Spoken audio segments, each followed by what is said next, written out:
ang di ba matatandaan ninyo, merong lahat ng mga tumitira kay Inday Sara na mga buwaka ng shit na mga congressman na expose yung kanilang mga tinatagong mga baho. Na expose yung mga tinatago nilang mga baho, mga bossing. Oo, kaya ayan, may nag-privilege speech nung nakaraan, putragis yan. Ang pangit ng muka pero ang mahal ng relos. O walang iya ang lakas nilang manilip ng korupsyon ng ibang tao, ng budget ng ibang tao, pero puta yung mga sarili nila hindi nila nasisilip.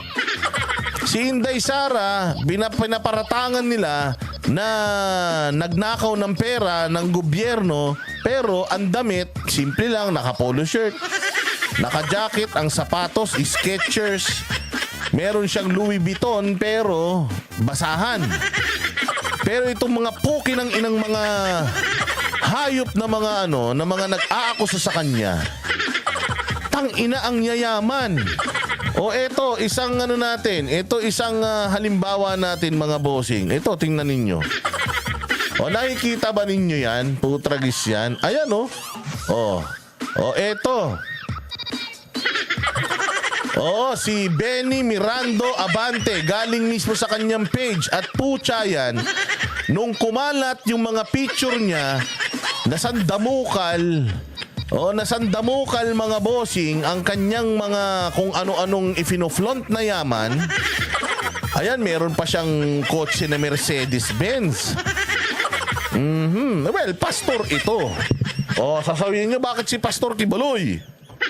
Ba't si Pastor Kibuloy? Mayaman yun Si Pastor Kibuloy, mayaman.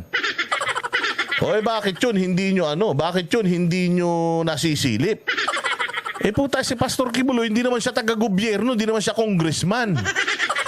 Ikaw, pastor ka na, congressman ka pa, putya, double whammy.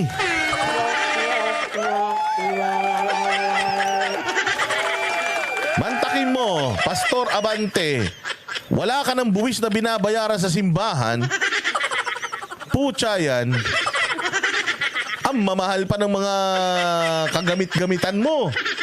Pero kung makasilip kayo sa ibang tao, yung sinisilip nyo pang tao, kasimple-simple. Ni walang mamahaling relo katulad ninyo. My new baby took the place of my C63 AMG B8. Putang ina. This is a smaller version, 4-cylinder, 301 horsepower. Not so fast but lighter and economical. Still a Benz and an AMG. Putang ina. Akala ko sa Biblia, sa salita ng Diyos ka lang expert, pati pala sa mga displacement at saka sa mga specs ng mga German cars, ha?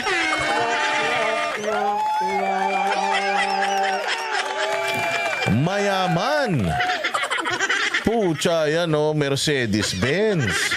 O sige, so meron daw siyang C63 AMG V8, meron daw siya nun. Oo, mas maliit daw yung binili niya. Sige, tingnan pa natin yung iba. Ayan, wow! Escalade.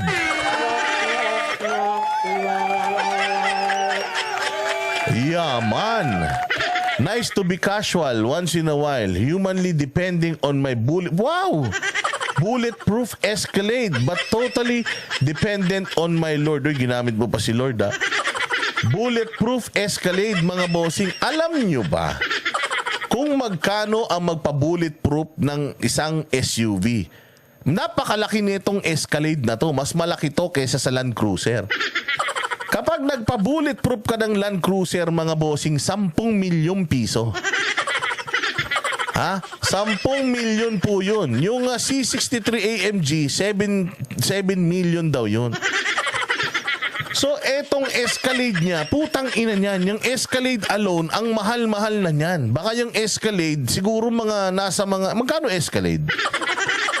Magkano yung Cadillac Escalade? 15 million ba yan? Puta, tapos pinaano mo pa, mantakin mo ha, ang ganda ng sasakyan na to, pababaklas mo, pag pinabulletproof mo kasi yan, babaklasin lahat yan.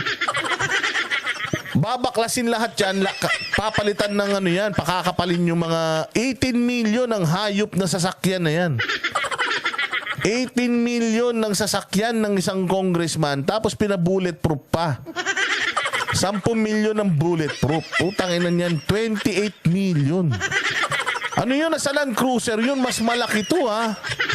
Mas malaki po itong Escalade kaysa sa Land Cruiser. So, sigurado ako mas mahal pa. Pero ballpark figure. 28 million aabutin to. 18 million yung Escalade plus 10 million yung pa-bulletproof.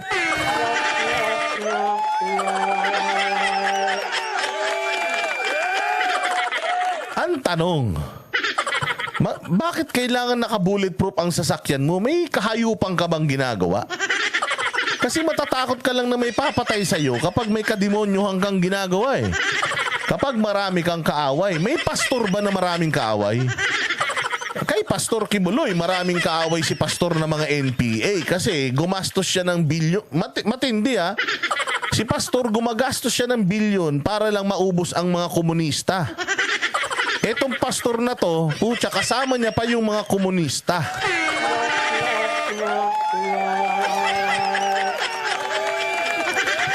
Kaya doon ka magtatanong, bilang isang pastor, anong kinakatakot mo?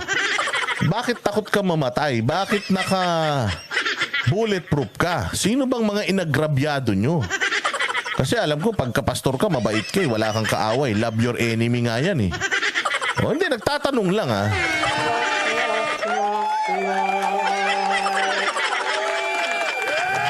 Oh ha? Ang ang yayabang nyo kasi masyado. Oo, masyado kasi kayong mga power tripper. Ayun, lumalabas ngayon yung mga baho ninyo. Ngayon, ipaliwanag nyo saan galing itong mga putang inang mga gamit nyo na ito. Oh, silip kayo ng silip ng ng trabaho ng iba. O eto, yung yaman nyo. Saan galing yan? O sige, next po, tragis. Ayan 18.5 million. 18.5 million ha? 18.5 bulletproof na. Ibig sabihin 8 million lang ang Escalade kung hindi bulletproof. Okay, so 18.5 million. Mali pala yung figure natin. Kasi akala ko 18 million yung Cadillac alone. Oo, kasi alam ko ang presyo ng bulletproof eh. Pero VIP Bulletproof 2024 Cadillac Escalade ESV Armored Level 6 brand new bulletproof. Putragis yan, 18.5 million. Saan ka pa? So may 7 million siyang kotse. May 7 million na sports car. Merong 18.5 million na SUV. Ano pa? I-compute natin. Aba, may motor pa 1.7 million. Uy, idol mo pala si Duterte.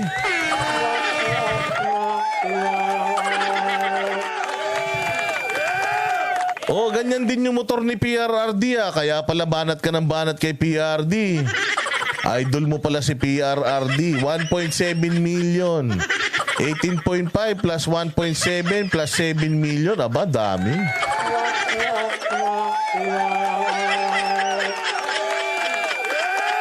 Ano pa? Naku po! Grabe naman tong Rolex mo, sir. Mas mahal pa sa motor mo. Rolex Sky Dweller, 2.5 million.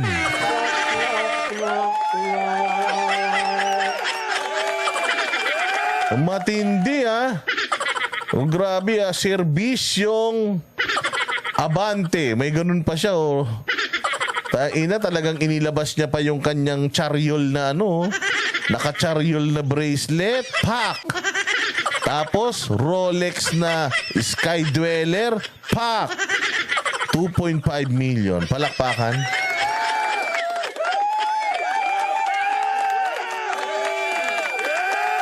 Oh, ano pa ang mga yaman nito? Pak! Oh, matindi. Rolex Blue Submariner. Oh, grabe. 2.79 million.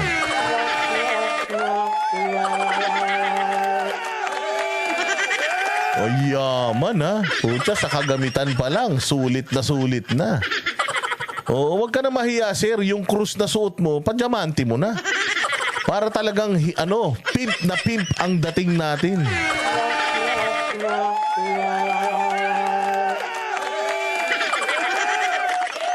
O, ayan na, umikot na, bumalik na.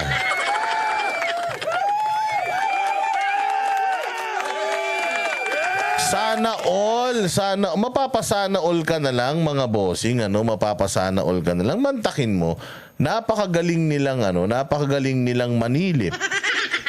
Napakagaling nilang mambatikos.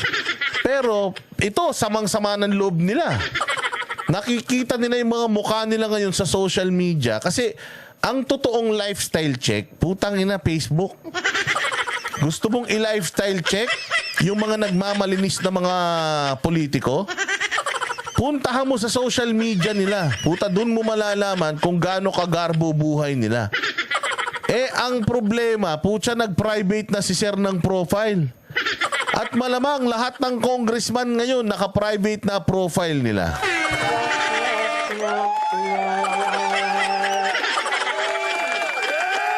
Sabi nga nila yan yung power of the purse. Tapos lock ng FB account pati comment section. Tang-ina nyo, ang yayabang nyo kasi, ilan lang naman ang bumoto sa inyo. Mantakin mo, ang binabatikos nyo, si Inday Sara, binoto ng buong Pilipinas. Binoto si Inday ng buong Pilipinas, 32 million, pinakamalaking boto na nakuha ng isang politiko sa history ng politika sa Pilipinas. Pinaparatangan nyo na nagnakaw ng pera ng taong bayan, pero putya yan, araw-araw na ginawa ng Diyos. Maghanap kayo ng picture ni Inday Sara na meron siyang mga luxury na mga items katulad ninyo. Kayo pa yung mga magagaling na kayo pa yung mga magagaling manili, putang ina, kayo ang nagfo-flaunt ng mga yaman ninyo.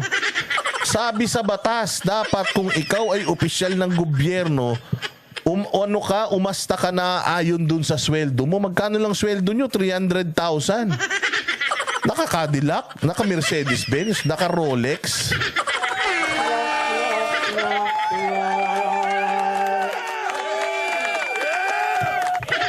Kaya ngayon, yan, makikita talaga.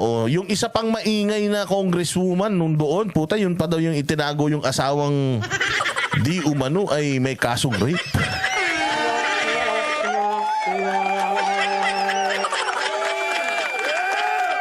Tapos, ito pa matindi. Yung isang congressman na naninilip kay Inday, putang ina, convicted pa ng child abuse.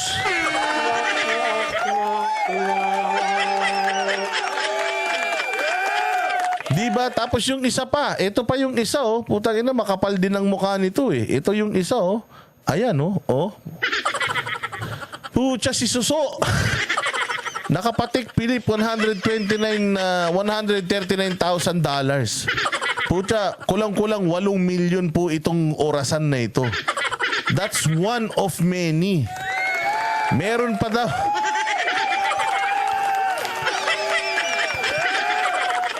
Ito si Valeriano, meron pa daw itong isang picture na putragis naka Richard Mille siya. Doble presyo nun kesa dito, yung Richard Mille na yun.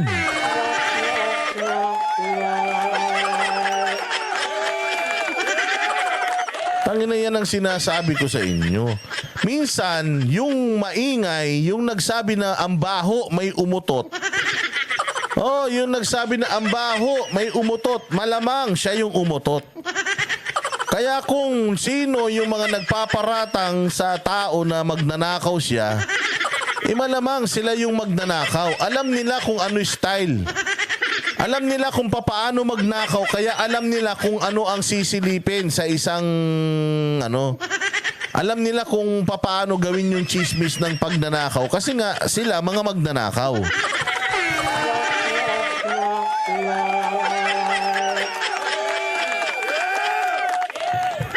Diba? Kaya bumait bigla si Abante kanina sa hearing kasi na-expose ang buhay sa FB. True. Pakayabang, tinan nyo si Kimbo, ang yabang-yabang. Anong nangyari? Puta, ilang araw lang, wala nang alahas. Ilang araw lang, wala nang relos. Sabi nga ni Sal Panelo, yan daw si Kimbo, kung magpunta daw sa Congress yan, putang ina, kala mo daw, nagsasanta Cruzan yan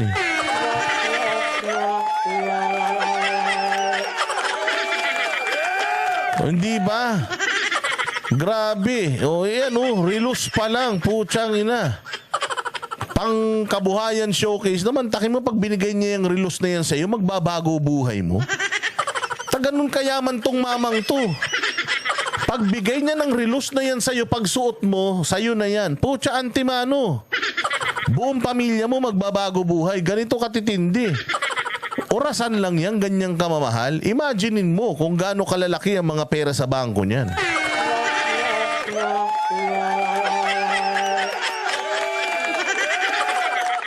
O hindi ba, alam nyo bakit ba kasi sinisilip ngayon ng taong bayan etong mga yan, mga suot-suot nyo, hindi naman kayo pinapansin for the longest time eh. Alam naman ng mga Pilipino na mga kawatan yung iba sa mga nasa Congress eh. Alam na ng mga Pilipino na kawatan yung iba. Hindi lahat. Alam naman ng tao yun, kaya nga ang tawag sa inyo, House of Representatives, mga buwaya, kaya nga ganun ang tawag sa Congress kasi nga talagang talagang ang alam ng tao talagang hindi kayo mga mababait. For the longest time hindi kayo pinapansin. Ang problema kasi sumobra kayo. Sumobra kayo. Pucha, yung taong matinong nagtatrabaho, pinipilit niyong sirain. O ayan ngayon, lumalabas yung lahat ng mga baho ninyo. Saan galing tong perang pinangbili nyo niyan? Pero alam nyo, somewhat, dapat magpasalamat tayo mga Pilipino. At least, di ba, tanong kayo ng tanong, saan nyo ba dinadala yung pera namin? Saan nyo ba dinadala yung tax ng taong bayan? O at least, ayan, nakikita nyo na. O hindi ba?